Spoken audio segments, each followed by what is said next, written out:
Okay, so Darren, in high school, we did a lot of acting. We've mentioned that before on the show. Uh-huh. And we had this drama teacher, theater teacher, he basically forced all of his classes to do a Shakespeare monologue. And Hmm. we kind of got really into Shakespeare for a time. We became obsessed. And I know you did a scene from Henry V, Right? and I did a monologue from Richard II.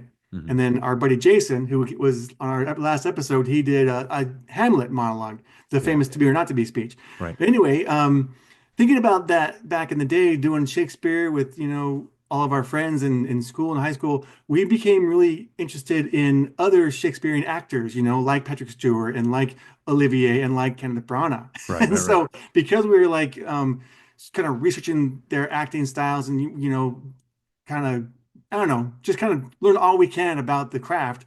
We fell upon Kenneth Branagh, and you were like, "You got to come over and watch this movie that he directed. It's called Dead Again. You're gonna love it." So you invite me over, which what we did almost every day after school.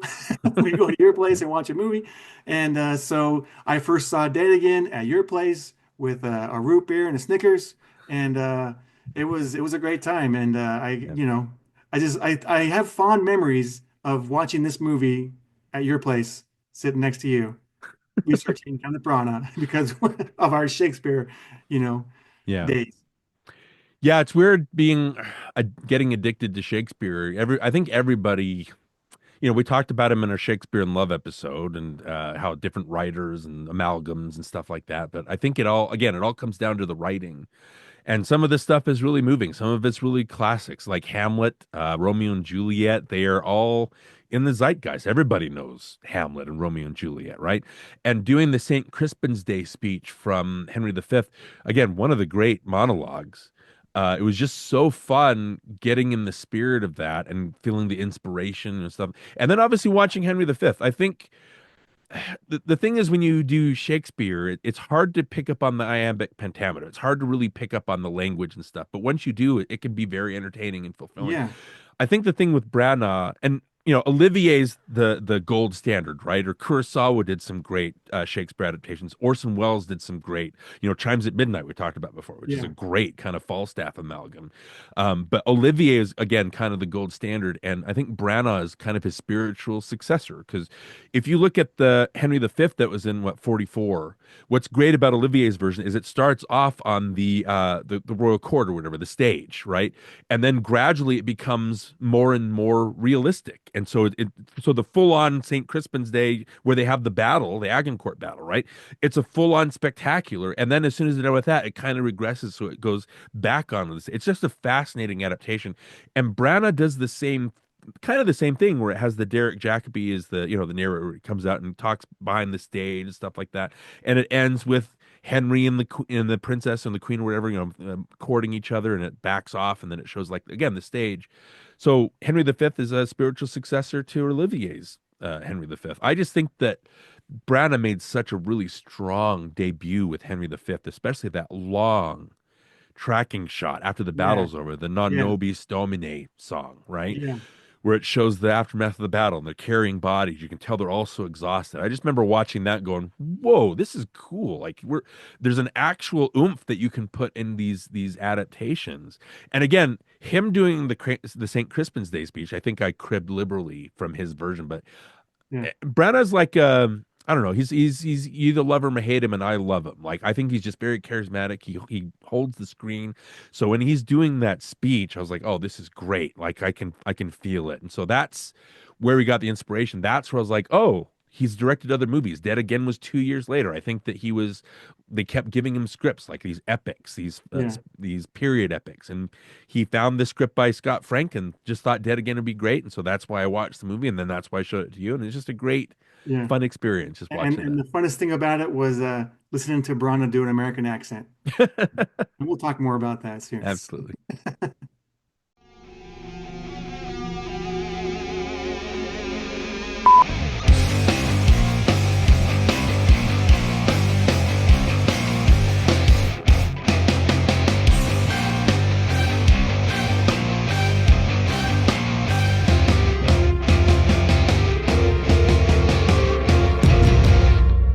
Okay, so Dead Again, 1991, directed by Kenneth Branagh and starring Kenneth Branagh with his then wife, Emma Thompson, Mm. Robin Williams, Derek Jacobi, like you mentioned, um, Wayne Knight's in there, Andy Garcia, did you say him already? Garcia, and who am I missing? Campbell Scott. Yep, Campbell Scott. He got a small cameo, which is a great cameo. He did a great job in his Right. right I there. think it's funny that he also starred in Dying Young with Julie Roberts. So he is in two dying or dead movies this year. That's fine. But yeah, I have you to thank for showing this movie to me, and I did fall in love with it. I did go out and buy it, and I watched it a lot. And so watching it again was kind of like, oh yeah, oh yeah, oh yeah, this, oh yeah, like everything Mm, came back, and I was like, this is fun, and I had a great time. My oldest son had not seen it, and so we were like, we popped it in, and he sat down and watched it with us, and I knew he would like it because he likes the whole like, you know. Not that they're time traveling, but the whole, reincarnation aspect of it and the whole right. like past lives thing. Mm. I knew he would kind of appreciate that. So I was like, you gotta watch this, you'll like it. Oh, my cat just jumped on the desk. Get down, buddy. I don't know why he does that sometimes. So we showed it to my oldest son, and he had not seen it. So we sat him down and showed it to him. I knew he would like it because he likes that whole, past lives, Right. reincarnation type thing. I knew he'd really get a kick out of it. So Mm, he watched it with us, and we had a blast. It was a great time. We mentioned Kenneth Branagh, which we'll talk about when we talk about the acting. mm. But Darren, you want to talk about the box office for 1991 because we were going to talk about it last episode, but we forgot to do so. So what You mean did you for want to mention? 1990, we're going to talk about Yeah, that? yeah. We talked about it. I just think it's kind of to put things in perspective, just to see what the zeitgeist was, what movies were popular at the time, right? So I've just got the list here, like looking at 1991 and we're looking at worldwide box office. I think again, we have nostalgia for all of these movies, right? So just the top 10, you have Beauty and the Beast, which is the worldwide top gross with 248 million, which is not a lot today. I mean, that's basically what you want a movie to make in the States to be a That's the big hit. budget nowadays. Yeah, that's the budget. Or the catering budget, right? Yes. Terminator 2, which we talked about, that was number two. I thought it was interesting. I didn't think that, I guess worldwide it makes more sense, but I always thought of Terminator 2 as being the big money maker of 91. Third was Robin Hood, Prince of Thieves. I know that was really huge. That had 165 million. Silence of the Lambs, our best picture winner, was number four, 130. That's really interesting, not just from the vantage point of it winning the Oscar after being out for what, a full year before the Oscars came out, which is unheard of. But it was also number four. So a big serial killer thriller is going to really capture the imagination of audiences. And then five is City Slickers, 124 million. Just rounding out the rest of the 10, we've got Hook, The Addams Family, Sleeping with the Enemy, talking about Julia Roberts, Father the Bride, number nine. And then I like this, The Naked Gun, Two and a Half, The Smell of Fear was number 10. I mean, what do you think of that top 10? Does that make sense as far Very as like, eclectic list of movies. yeah, All in the same list, but right. I remember thoroughly again Terminator and Robin Hood. I remember those being the yeah, big moneymakers of the summer, right? yeah. I mean, those ones make sense. But as far as like Naked Gun, City Slickers, and what else did you Yeah. say was on there? Hook is on there, which Look, is okay. I mean, not it's my least favorite Spielberg movie, but yeah, a lot of people love that one. They marketed the living crap out of that. If yeah, that makes sense. But again, I just like the idea of, we're covering these movies year by year, and then we didn't really cover it during our 90s Blues episode because we jumped all over the place. We really didn't have any kind of structure. We just yeah, talked about the movies we wanted to talk about. But it's like we talked about with arachnophobia and how CGI wasn't really used in those movies. Like, what did we do? We did Total Recall, which had a little bit of CGI. We did Gremlins 2, which is practical. We did Lord of the Flies, but it's all location shooting. Like, they didn't shoot on a set or didn't feel like they shot on a set. And then arachnophobia, which again, using real life spiders or animatronics, things like that. yeah, It was fun looking at the 1990 from that perspective of how these movies were made versus how they're made now, where a movie like Eight-Legged Freaks, they're going to CGI the crap out of the spiders instead of using practical or real spiders. I think there's a real imagination that goes on when you use more practical stuff and you try to use your brain instead of just relying on computers all the time. And so 91, I think we talked about in Terminator 2. That is probably in my mind, the definitive summer blockbuster.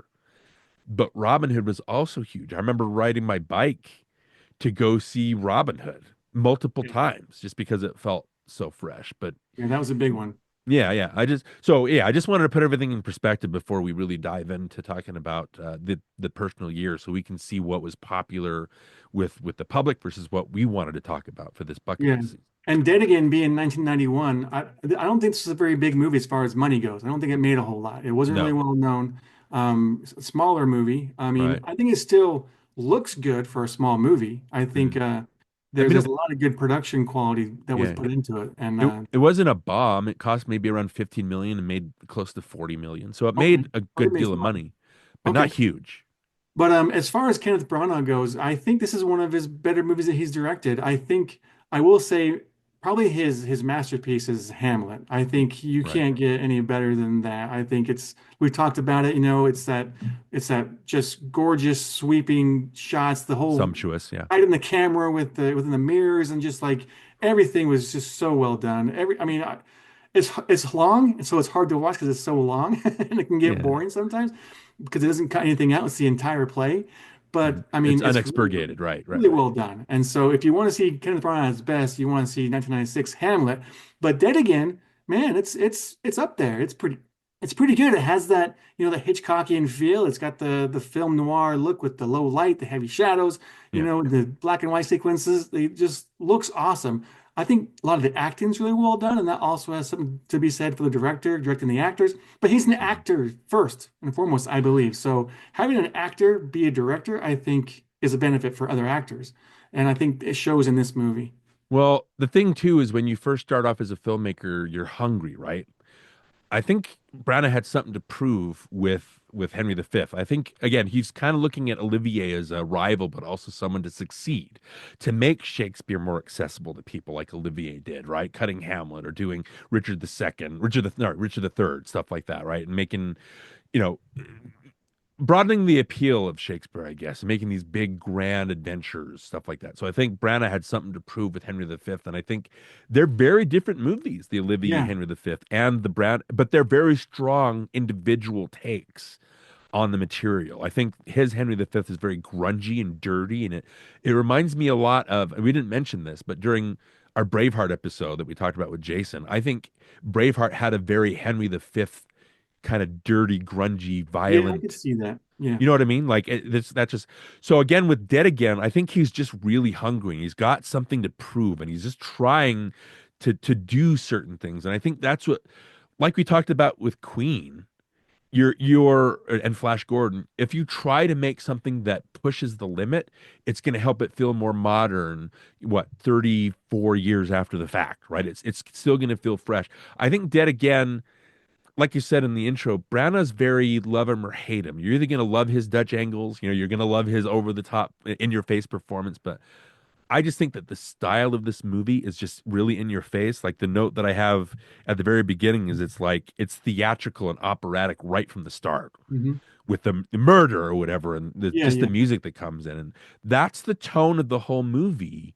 And I get it. Like you watch the Siskel and Ebert review. Siskel hated it because he felt that the theatrical stuff was too much. He thought it was too overwrought, too melodramatic. And Ebert loved it. Ebert really picked up what Branagh was putting down. And I don't know, so that's what I'm talking about. You either really go with Branagh or you don't, if that makes any sense. Yeah. And I think for us, when we were watching and kind of studying Brana, we were watching all of his Shakespeare and stuff. And so watching this one and hearing that American accent and seeing something different was kind of like, oh, he can do something different. So that Yeah. was kind of like for me, I respect that. I respect filmmakers who branch out and try something they haven't done before. When Mhm. you push the envelope, you try something new.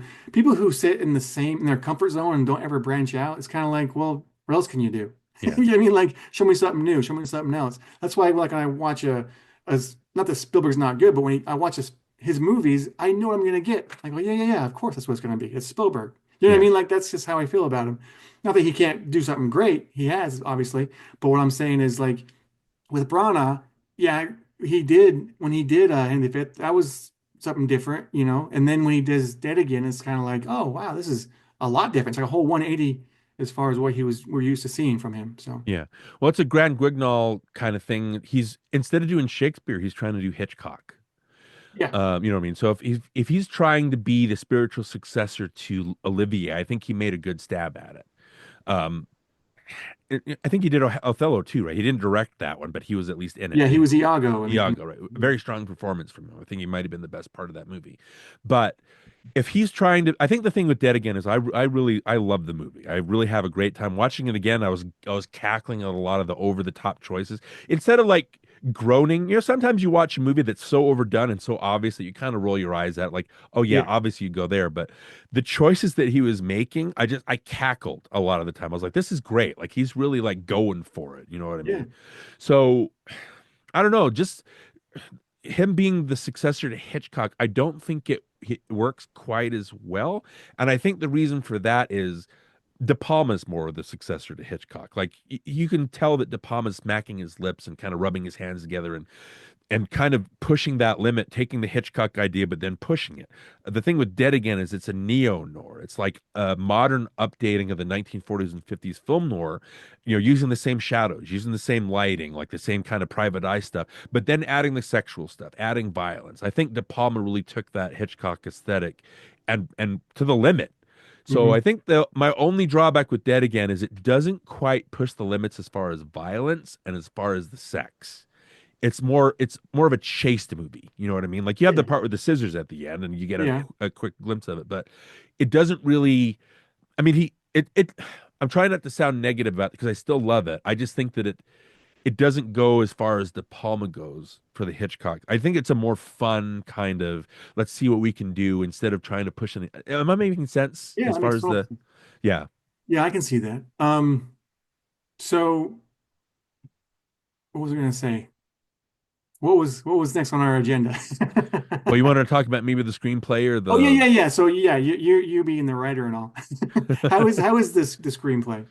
Well, we're talking about Scott Frank, right? Which we were talking about him. I hear that name. I'm like, I think I really like this guy. And again, we're going to be talking maybe some more about his movies. But you're talking about Spielberg. I mean, he wrote Minority Report for Spielberg, right? Yeah. Get Shorty for Barry Sonnenfeld.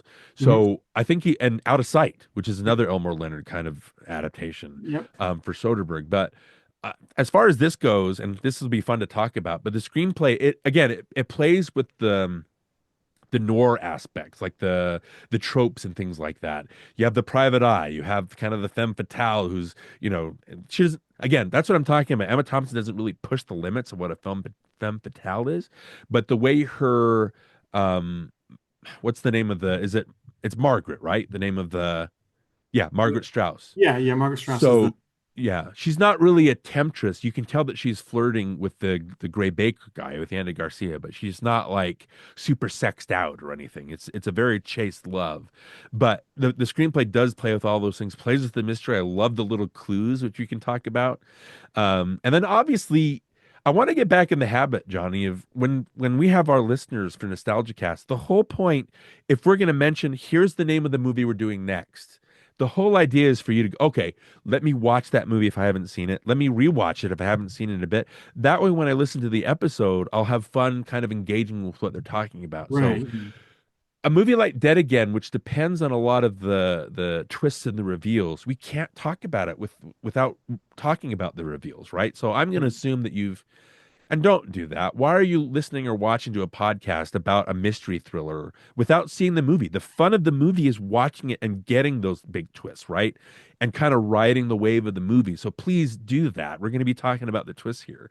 But I love the clues that Frank kind of layers, and we'll talk about them. But Yeah, yeah. as far as the screen, what do you think about the screenplay? You Well, I mentioned you like love it. Scott Frank. We talked about this before, like having characters have business and everything like that. I think I like that he establishes who the characters are when you first meet them right Yeah. away, and I like how you get to know them before anything really happens. And I don't know, I think it drew me in right away, and it kept me engaged the entire time. And even though I was worried I was going to get bored because I'd seen it so many times, I wasn't bored, and I was like, this is a pretty good script. And it was a lot of the stuff with Robin Williams, a lot of the stuff with Derek Jacobi. There's some good stuff in there. You know what I mean? And I like it when the old lady's being put under so he can get information on where the artifact is. You know what I mean? The what was it that he was trying to find? I He's trying to forget. find a painting or something like that, Or but like a it's watch or something. I yeah, forget. it's Miriam Margoyle's. She Yeah. did an I thought it was funny her But doing I the little like girl that kind of voice. stuff where you like have that kind of moment with the character and you get to know who this person is before they really become part of the story. You know what I mean? I Yeah. like I like that kind of stuff. And it's in there a lot in the script. Yeah. So Well, we can circle back when we talk about the acting. We'll talk about the whole business and how yeah. each actor kind of does that. But Yeah, but the dialogue also was very realistic, I thought. I didn't think it was over the top or I thought it felt real. it felt like a film noir. It felt like one of the mystery thrillers. I think Scott Frank really leaned into those tropes. And Brown obviously making it more operatic, making it his own thing. Again, there's a lack of Dutch angles. I know Branagh kind of really relied on the Dutch angles later on, especially with Frankenstein and Thor or whatever. But Mhm. it seems more traditional filmmaking this time out. But there the screenplay and the cinematography, the first time we see Strauss, like he's kind of in shadow, you just see him from the nose down. I was Mhm. again the noting, oh, already some really great noir lighting in here, right? They know what they're doing, they know what they're trying to ape, they know what they're trying to reference or homage, that kind of stuff. I just really when the people talk, when they interact with each other, there's a sense of fun that I get when I watch a Maltese Falcon, when I watch The Big Sleep, when I watch, any of those those. I'm only thinking of those two because I love those so much. But you're talking or Detour, things like that. There's a real push pull with that dialogue, and I really think it's hard to nail down why, but I really think it has the spirit of those movies, Yeah, updated for '90s. I agree with that for sure. But you Well, want to talk about the fun like reveals in the yes, script let's since do we're here? that. Let's do that next. Okay. Well, obviously, like you mentioned, the movie's about reincarnation, right? I like what do you think of this? I like that the movie seems to be about taking this couple who just didn't have a fair shake, an obviously great couple who are in love with each other, a great romance, but they just didn't make it work. And this movie is about, it seems like it's the universe trying to give them another shot at it, right?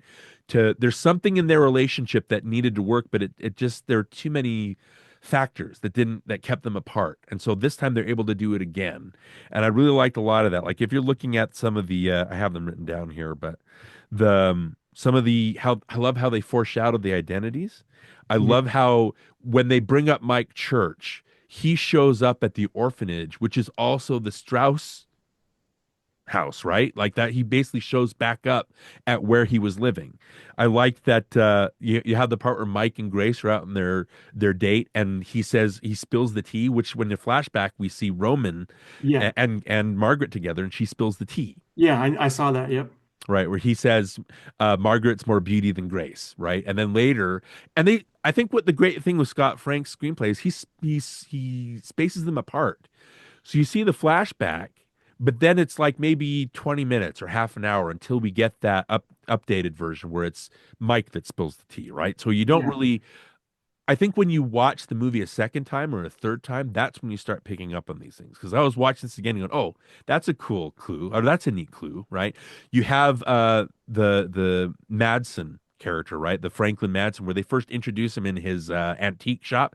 He says, please turn that down, mother. And like that's obviously, oh, if you know what's going on, you're going to know that that's Frankie as a kid with his mom, right? Mhm. But because Jacoby talks a British accent, I think he went and he got therapy from a British or an English therapist. Yeah, she took him to England. Yeah. So that's where he got his. He doesn't have a trace of the German accent, right, or the stutter. I like obviously the obvious one is when they're Mike and Grace are having the romance and they lie down on the couch, which is what we saw with Margaret and Roman. You're going to ruin the couch, I'll buy another one. And this time they lay down. It's like this is what happened with Roman and Margaret. Not Roman. Yeah. I'm not Roman, right? And then I love how, again, some of the things I didn't pick up to this time, but the first time we hear Grace talk is when she screams, "Somebody help me!" Right? Which is what Roman says when he finds Margaret's body. I thought that was kind of a cool thing. And then again, when Grace finds Amanda, what is it? Amanda Sharp is her name. I thought that was kind of a cool because Yeah. she's so infatuated with scissors. I Yeah. like that that's her whole identity. Like she has the Picasso kind of melted paintings, like all, and right behind your head, like the Yeah. scissors statue or whatever. So again, you have all these nice little reveals. Were there any other reveals that you picked up on, or what did you think Well, of I those mean, ones that we talked about? there's the big ones when when it's revealed that, Derek Jacobi is Frankie. I mean, Right? that's obviously the big one. And like you mentioned, there are clues that you can find if you're watching it. Once you know the main reveal, you can go back and watch it again, and you can pick up on those other ones that are kind of laid out for you. Yeah. Um, The big twist though is having Mike find out that he's actually reincarnated from Margaret. Yeah, yeah, that was kind of like what? Yeah. Um, I did like how uh what's his name again? Campbell Scott.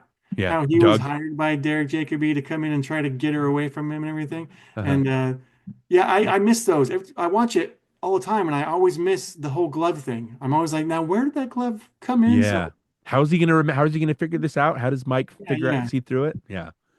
So I like I think said, that's a lot of good stuff. yeah, it's important when you do a screen. I like it when you forget certain things and they're still kind of there's a joy from watching them, or you just pick up on, there's it's just really fun, and so it doesn't dull. It's not dulled over time. You know what I mean?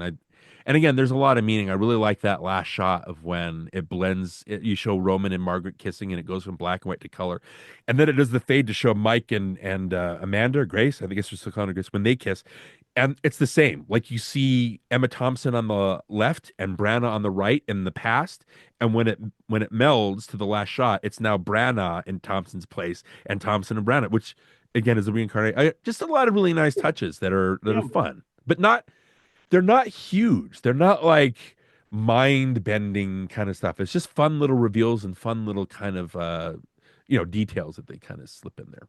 yeah. Well, I mean, obviously he hired his, like I said, then wife Emma Thompson to Mhm.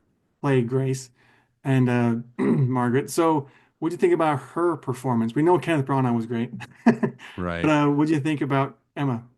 Well, the note that I have is the first time we see Margaret in the flashback where she winks at Roman and he just kind of doesn't know how to process it. What is the note I have? I was like, I'm trying to find the note here. Oh yeah, damn. Was there ever a time when I thought Emma Thompson was the sexiest woman on the planet? Like there were just times when I'm like, ooh, Emma Thompson's great. Like she's gorgeous or she's talented, all this stuff. I like her haircut in this. I don't know. I like the way that her as Margaret, her hair is styled. It's very Noirish. It's very classic Hollywood. I just think she has, especially in the black and white sequences, she has a very classical face. I think the black and white, not that she doesn't look good in color, but the black and white kind of loves her and kind of Yeah. picks up on the shadows and the way her face is shaped. What do you think of her American accent? It's not as fun. It's weird because I've only heard Emma Thompson. It was funny watching this again. Go, oh, she also speaks in an American accent, right? Yeah. I forgot all about that because I just hear her talk. I don't think I've ever heard her talk past this in an I, American accent. It's I don't know. Like I just thought it was fine. Like I thought it was great. Like you expect somebody of Emma Thompson's caliber to be able to pull that off. And I like that her business. If we're going to talk about each actor, the business that they give her, I like that she's mute, and you can really tell that she's struggling. She doesn't know how to process. She's obviously has the amnesia because she got yeah. mugged or Not whatever. just me, but has amnesia. Yeah. Yeah, so she's struggling with all these memories that she's having and why she keeps, and like the Franklin character, she's dreamed about being reincarnated and she doesn't know how to process this. So she's very, I don't know, desperate.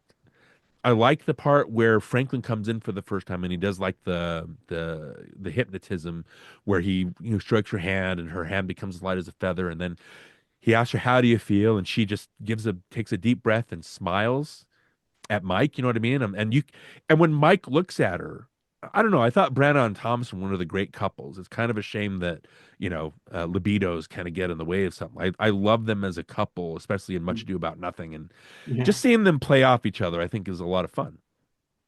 Yeah, I agree with that. I think she's great.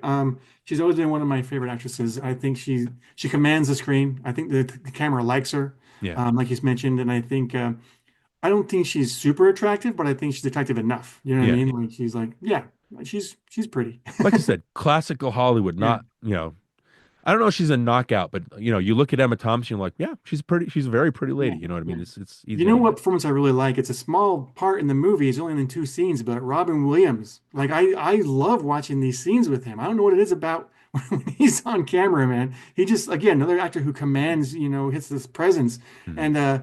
And what's funny is when you know that his character is a shrink or used to be a shrink, and then you think back to like Good Will Hunting and everything. It's Yeah, like, yeah, I see very similar like facial expressions that he uses in Good Will Hunting. right. The same thing happens in Dead Again. So you're like, it's kind of funny to watch that. Those little like eye squints or like when his mouth kind of like shifts a certain way or something. You know what I mean? Like Mhm. he'll do this little thing that he does. And you go, yep, that's a Robin Williams mannerism right there. Yeah. Well, I was trying to find some trivia on how Brandon was able to get Robin Williams or what because again, he starred later in Hamlet. Hmm. The whole thing with Hamlet is they stack the cast with these, in very supporting parts, these kind of big stars to kind of bring people into the theater. But I couldn't find anything on why Robin Williams signed on for this or how they got him. But all I could find is that Robin Williams did not want to be credited in the movie because I he noticed that didn't. he wasn't right. Yeah, he didn't want people to think it was a comedy, like automatically, right? He didn't want to have his persona take away for the movie, and that's something about Robin that we don't talk about. We talked about Robin, obviously, in Mrs. Doubtfire and Popeye, and he's an actor that I'm going to get emotional about because he just meant so much to me growing up, and the way that he passed was so unfair to him and to us, that kind of thing. His business in the movie, I like how he's got these nervous tics, like he can't sit still, right? Or Yeah. the part where Branagh's really good at the oneers. Like there's a lot of good like long tracking shots, especially that first hypnotism scene where they bring Grace in. But there's a shot where they're talking with Robin and he's trying to explain what reincarnation is, about how, oh, from that point on she wasn't claustrophobic anymore because they kept Yeah. regressing her And they're back and walking to back. the store. Yeah, and he keeps rearranging stuff. That's what it makes it interesting. The first time we see Robin with Branagh, they're just in that freezer. And like I said, Robin Williams has kind of got these twitches. You find out that, oh, he's a disgraced psychologist because he slept with some of his clients, things like that. But he can't let the psychiatrist part of him go. He's still giving advice when he's talking to Mike and he says, you're either a smoker or you're not a smoker. Just pick Yeah. that and go for it. He can't help it, right? So but again, I like that his reputation that's an angle, right? It's not just a guy who likes to spout psychology, things like that. It's being a disgraced psychologist. I think it adds a little flavor to it, Yeah. not And that anything part more. could have been a throwaway actor. Could have been someone just doing it just because it needed that part filled. But they got Robin Williams. And Yeah, so it like elevates it to like this whole nother level. And that's what makes it so absolutely. much fun. Yeah, again, always great seeing him. Yeah. And then I also like Wayne Knight in this movie. Like I know it's Newman, but it's just fun because he gives us that little that lisp that the character has, and I think it adds a lot to it. The sibilant, right? Like the S Yeah, list or whatever. Yeah, he's Newman. When he shows up in something like Cheaper by the Dozen, I'm like, oh, there's Newman. When he's in Toy Story 2, like being Al from Al's Toy Barn, right? I think he's maybe the worst part of Toy Story 2. Toy Story 2 is one of my favorite movies, maybe my all-time favorite sequel, but the Wayne Knight character, there was performance in there I just think is kind of it doesn't reach the level of the rest of the movie. And then we see him in Jurassic Park, obviously, where they play up his overweightness as kind of like a joke. And so I don't know, it's just too obvious. What I really liked about him, again, his business, it is the lisp, right? But he's a very, I don't know if I've ever seen Wayne Knight in a movie like this where he's very sweet and yeah, he's lovable. And I yeah, love the story that he tells Grace, just trying to comfort her, saying, I went, there was the guy that chopped both of his arms off, right? And yeah, and I like how Mike's like, I'm sure there's a point to this, like get to the point. But he goes, well, the thing was, I saw the body and I passed out. When I came to, I didn't remember anything who I was. And then one day, my daughter comes in and looks at me and goes, I love you, Dad. And he does this thing where he goes with his hand. yeah. It is that whole thing. And I was like, "Oh, I love him. Like you love him in this." And then later when he's talking there Amanda's apartment and it's let's see what is his character's name? It's Pete, right? Where they're talking and I think Branagh and Knight have a really good rapport. Like they are able to feed off each other. There's a part where I think Grace says something and then they kind of look at each other like that. I'm like, that's fun. Like you can tell they're having a fun time Yeah, on set. yeah. Like Does that make the sense? He's character, very sweet in this. yeah, and the character mentions that he's known Mike for years, and so when you see that, you're like, oh, I believe that. I Yeah. believe we've been friends for years. Yeah, Yeah, and it yeah. comes across. So that's good acting. Right. So I mentioned this part already, but I want to mention it again. It's the Campbell Scott cameo. I love this scene. Like I don't know what it is about this scene, but when he comes running up and he's like acting like he's found his wife or fiance or whatever it is, and just the looks that he gives and the way he's like looking at her and looking at him and like giving these, yeah, she's, all this stuff. Like, he'll come back to you and he kisses her and all that stuff. I don't know. I love that scene. And then when it's found out that he almost got away with it, it's like, man, you were this close. Look, and he turns and runs. It's just great, man. I love that whole sequence. Well, the thing that's great about that is it happens right after Mike and Grace have their love Yeah, scene. they sleep together. Yeah. You can tell that, again, you can tell that they keep making comments about how he sleeps with all these girls and he doesn't have like a serious girlfriend. But the way, and it might be because they were married, but the way that he looks at Emma, you can just tell that he's in love with her, right? It's easy to tell that he likes her. And there's just something about there's something, and I want to come back and talk about Branagh for a little bit when we're Okay. done talking about the other actors. But when the Doug character shows up, you can feel it. The thing that makes it great is you can feel that Mike, he knows that he's lost her. He finally made a connection with somebody, but then what's he gonna do? Like her fiance runs up. He says all the right things. He knows stuff about her that nobody else would, right? And so Yeah. Mike has no choice, and they say goodbye, and it's like, well, there's nothing I can do. And you buy Doug as sincere, but then when Mike does a thing, like you said, where he goes, "You were this close, man. You were this close," and it's like you can tell Campbell Scott turns on the fun, right? Yeah. He goes and he runs, and then it's funny because the music score is great, and you see Mike chasing after him, and he does the karate kicks, which comes out of nowhere. Yeah.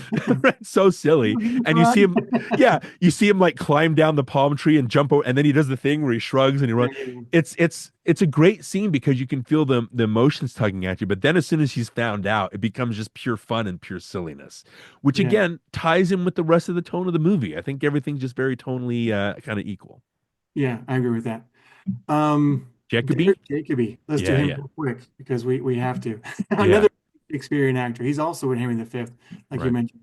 What do you think about his performance?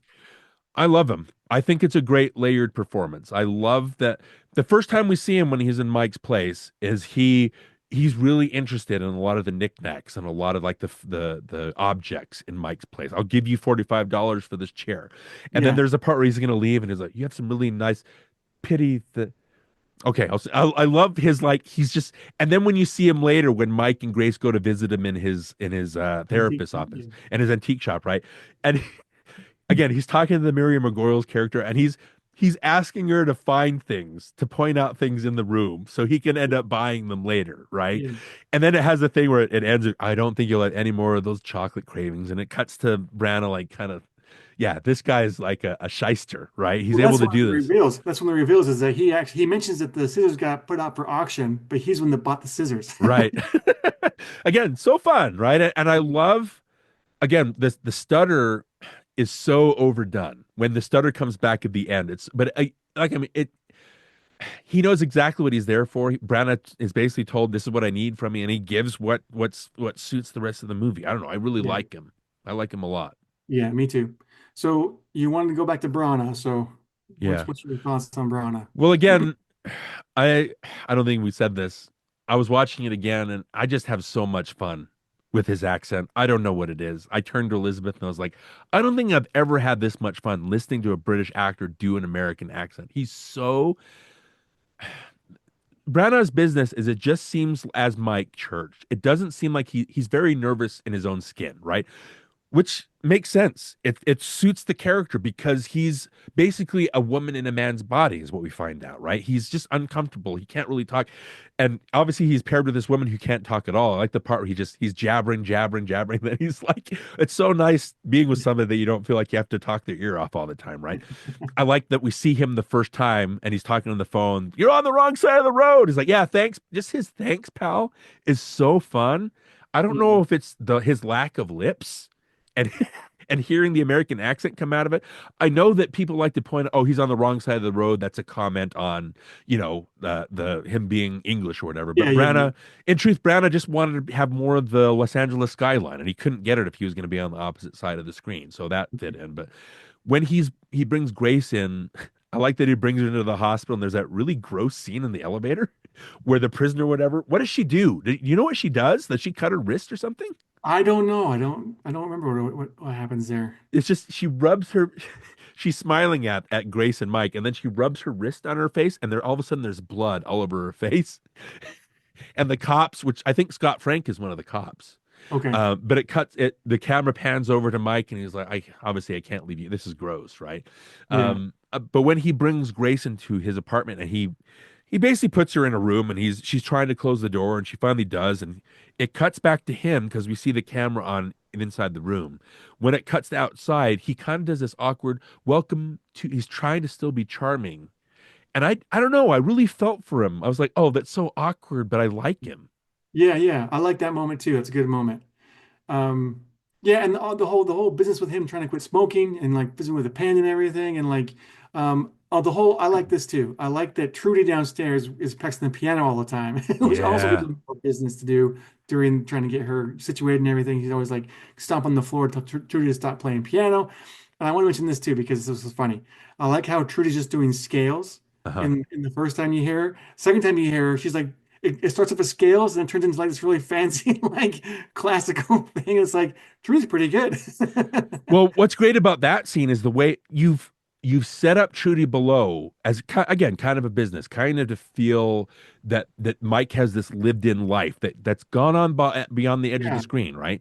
But when Grace is real, she sees Mike in her dream and her premonition, right? And she thinks she's kind of scared by him. And there's that whole scene where I'm not Roman, and they're going again a great wonder where they're following him around the apartment, and he keeps handing her scissors, and he's screaming at her, getting louder and yeah, yeah. louder and the piano gets louder and louder and it adds to the tension until it's almost deafening. It's like a screeching.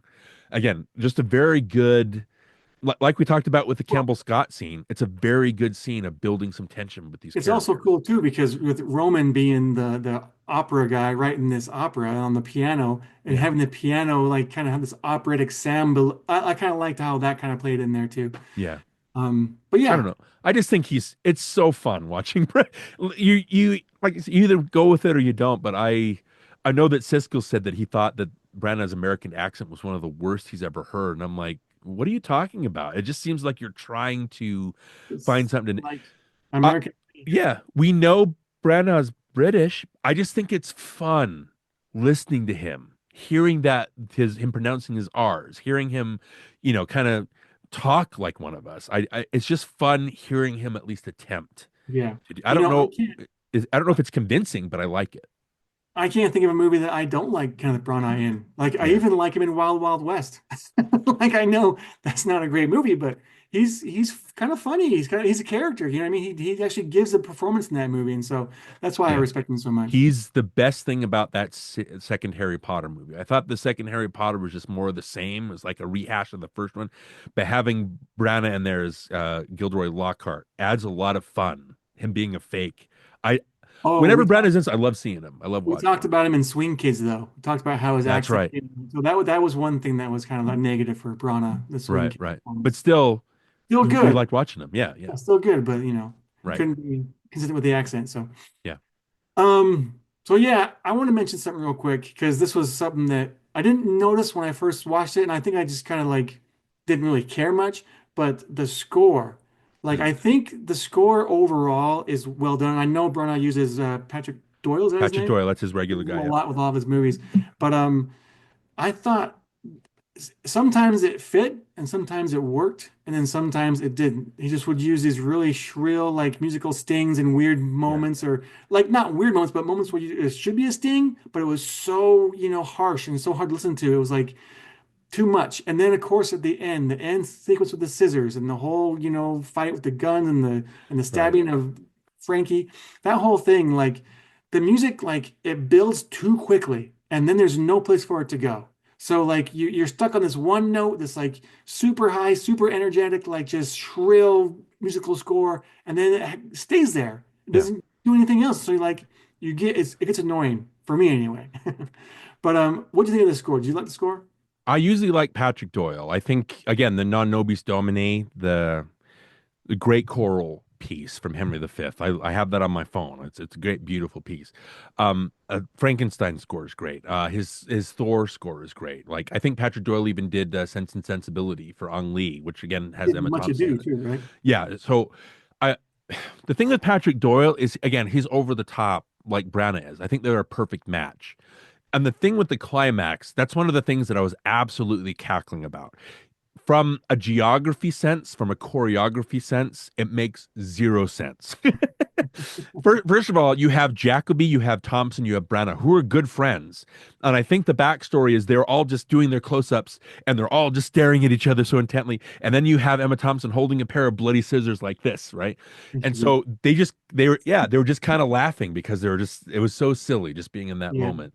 But there, it goes so far off the rails when she does the stab and it goes into slow motion. There's a shot of Branagh like jumping through a table, you know what I mean? And I don't know where that table is or why he's jumping, like because the Yeah. next scene he's That just was a standing there.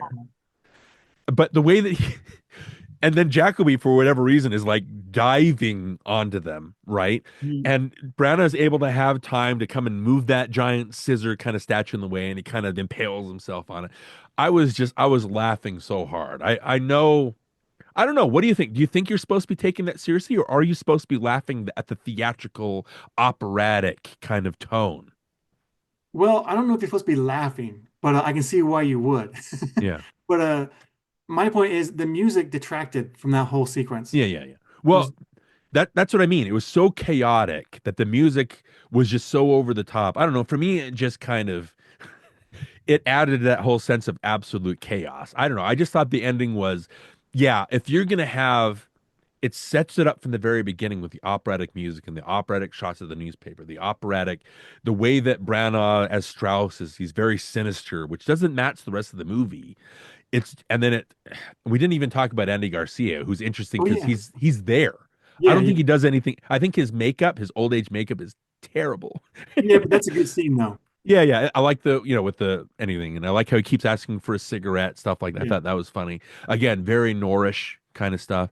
But all of that, I think the climax, and including the music, I think it's all of a piece. I think if the movie sets it up from the very beginning so that when the climax happens, it makes sense that that's where it builds to. I don't know. I At the end, I just thought, yeah, it's Branagh maybe trying to do Dial M for Murder or Rebecca, trying to do that gothic romance type thing, but he's just having fun with it. I think that's at the end of the movie. I'm like, yeah, this movie doesn't have a lot of meaning to me other than the lovers kind of getting a second chance at romance.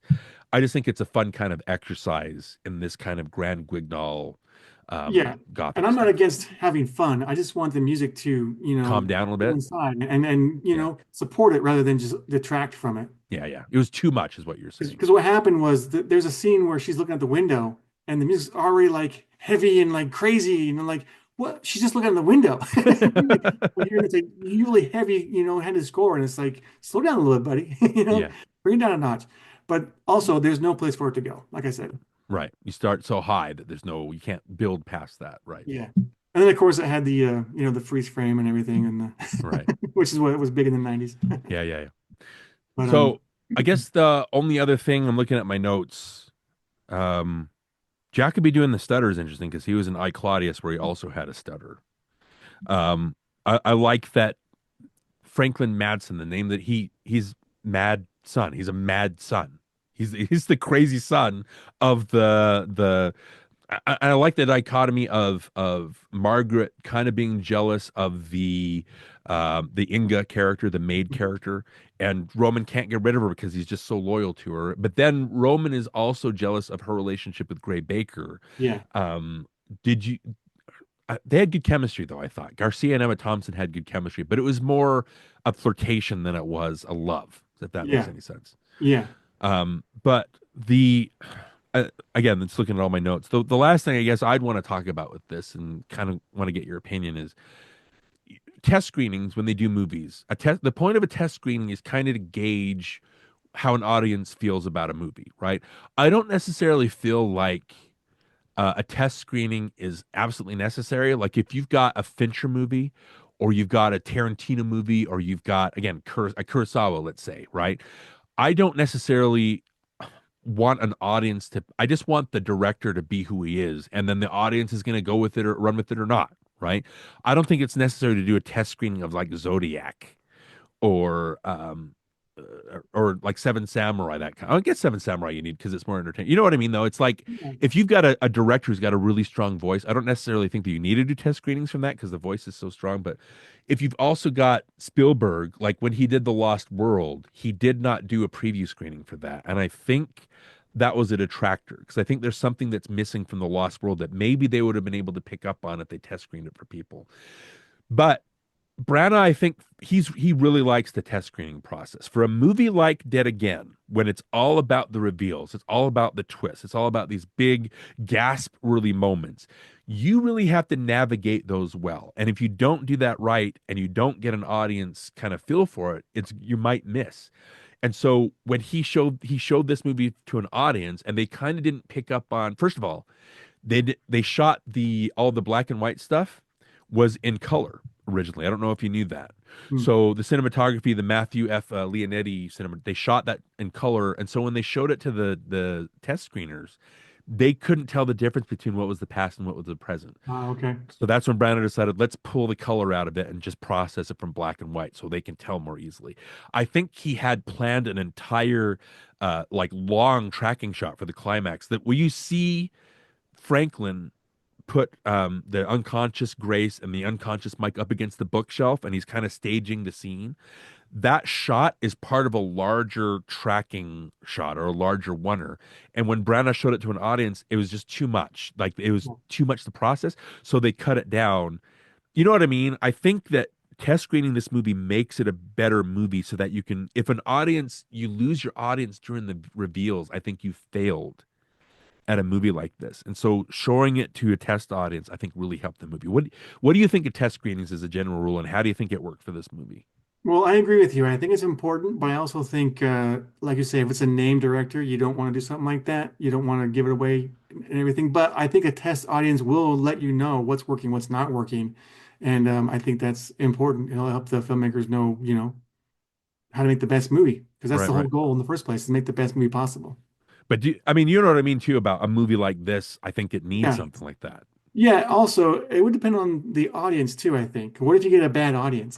Yeah, It doesn't, because it also depends on a lot of variables in place in this kind of thing. right. And then there's always they try, oh, this had the most positive test screenings of any movie Because we've had in the what history of if the you show it studio. to an audience and they love it and they get everything, and then you show it to it comes out and then no one gets it? You know Yeah, what I mean? Like, right. yeah, I don't know. It's So it's a yeah, it's a push pull. I just like that they at least they tried to play around with it to make it work. And like I said, I don't think there's a moment of this that for me, I think everything kind of hits the right note, even though I'm cackling when I shouldn't be cackling. if I I, was in the I think it test still screen, I would works. have given a note saying the score was too big at the end. Yeah, kind of tone it down, right? Yeah, yeah. So, Yeah, I think if there's nothing else, that'll do it for Dead Again. right. Okay, so Darren, what's next? Well, I struggle with it. I know there was one movie in particular that I absolutely needed to talk about, but we're going to save that for my second choice. Like I said, I sent you a list of possible movies. Like I don't really know. I don't know what I'm talking about. So, and we'll talk about a little bit more why I chose this, but I want to talk about Cape Fear, Okay, the Martin Scorsese remake of the 60 version with okay. Gregory Peck and Robert Mitchum. We talked about Scorsese with Taxi Driver. Obviously, we talked about him with Goodfellas. Those Taxi Driver and Goodfellas are movies that are making a statement, right? They're important films and they are lasting films, right? But when Scorsese does a movie that's a genre piece, that's not I wouldn't call Cape Fear an important movie, but it's interesting watching somebody like Scorsese tackle a genre piece. I don't know if that makes any sense. So obviously Scorsese is one of, if not the greatest living filmmaker right now. And 90s stuff, we could talk about a bunch of things, but yeah, let's talk about Cape Fear. I'll tell you there's some more reasons why, but I think that'll be a fun, dark conversation to have about that All movie. right. Well, we'll do Cape Fear next time, but that's been Dead Again. And for NostalgiaCast, I am Johnny Craddock, And I'm Darren Lundberg. and these are for you. This is all far from over.